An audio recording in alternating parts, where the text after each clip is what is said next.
Hello everyone, this is Theo. Welcome to another time-lapse sketching tutorial. In today's video, we are going to sketch this particular scene, which is actually the view from my kitchen window. Now, if you want to follow along, you can download the reference photo. The link is in the video description below. By the way, this video is created from the full-length tutorial that I have made especially for my patrons. So if you want to support me on Patreon, if you want to support my YouTube channel, you can do so on my Patreon page. The link is in the video description below as well. What I like about this scene is the shape of the skyline that is created by those residential blocks.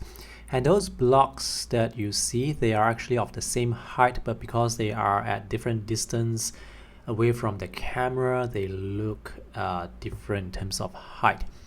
And I like this contrast of tall and short, front and back, foreground and background.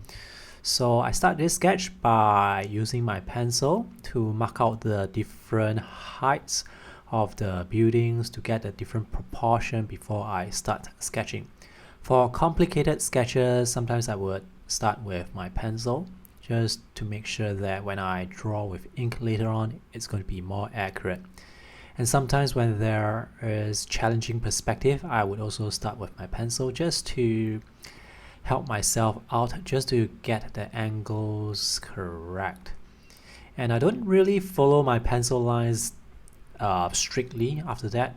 I'll just use it as a reference because sometimes as I'm drawing, I realize that I have marked out the proportion wrongly with my pencil. So when I'm drawing with my pen and ink, that's when I will draw it a bit more accurately.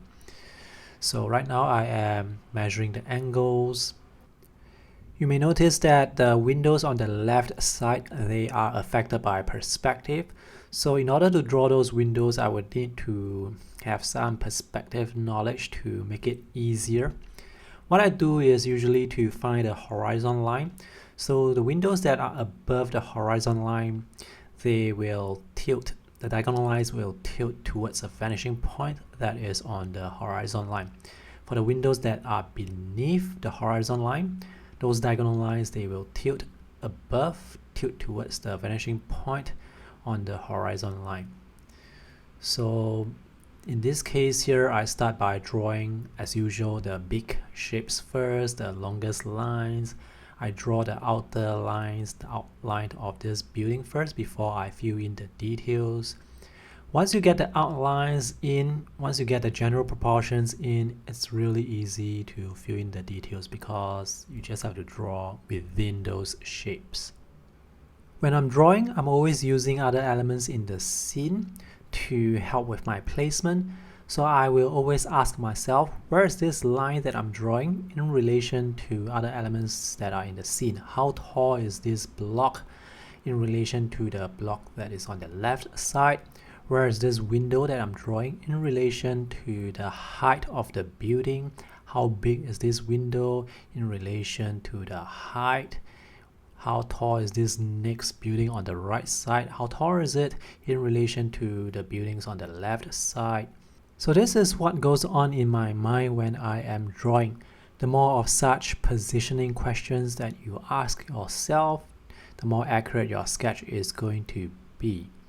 So the key of making an accurate sketch is actually on observation and on patience and focus and asking yourself those questions. When you are drawing tall buildings, sometimes there can be a lot of windows. You don't have to draw every single window. You don't have to have the number of windows in your sketch match with the number of windows that you see because sometimes it's just impossible to draw every window. What's more important is to create the impression that there are a lot of windows. So for this tall block on the right side, notice the different heights of the buildings because of how the building was designed. When drawing the different heights, again, you have to measure the different heights against what you have initially. So in this case, the tall block on the right side is taller compared to the block on the left side, which is in perspective. And if you take a look at the reference photo, the tall block on the right side is 2 times the height of that shorter block, which is just beside it, further in the background. Right now I am drawing the perspective lines using my pencil so that I can use them to help me draw those windows in perspective. Now remember earlier on I said that all the windows that are in perspective, the diagonal lines of those windows have to go to a certain vanishing point. Yep, that's why I'm drawing those pencil lines. So with those pencil lines, I can draw those diagonal lines at the top and bottom of the window towards the vanishing point. And as each window moves down from the top of the building to the bottom of the building, the angles of those diagonal lines will change. So as I'm drawing, sometimes I would draw the windows at the top first and then move to draw the windows in the middle section or at the bottom, and then draw the windows in the middle. I don't draw all the way from top to bottom in sequence. Sometimes I like to jump around. And when you have pencil lines to guide you, it becomes it's easier to draw those angles correctly, because if you were to get the angle wrong, even just by a slight angle, the windows will not look like they are in correct perspective. So having the windows in correct perspective is actually quite important. So now that most of the blocks have already been drawn, I'm just filling in the little details, the windows, and then I'm going to move on to drawing the rooftop garden in front.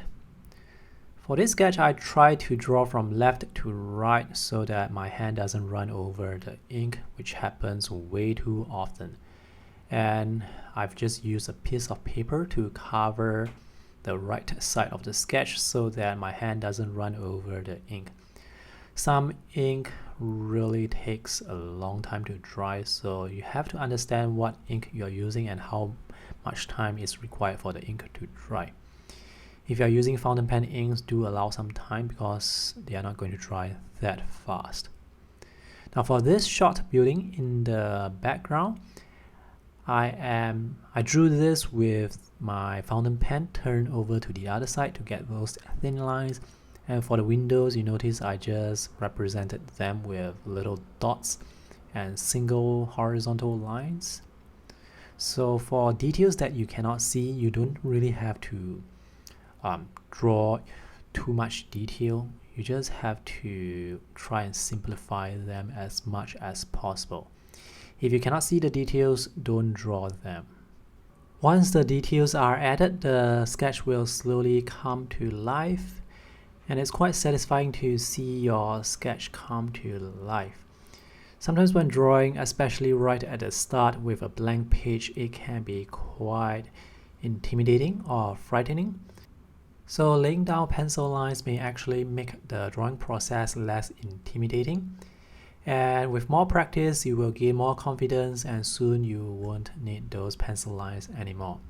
And when I draw with pencils, I usually keep them very light so that they don't get too much attention to themselves, because I don't really erase them after that.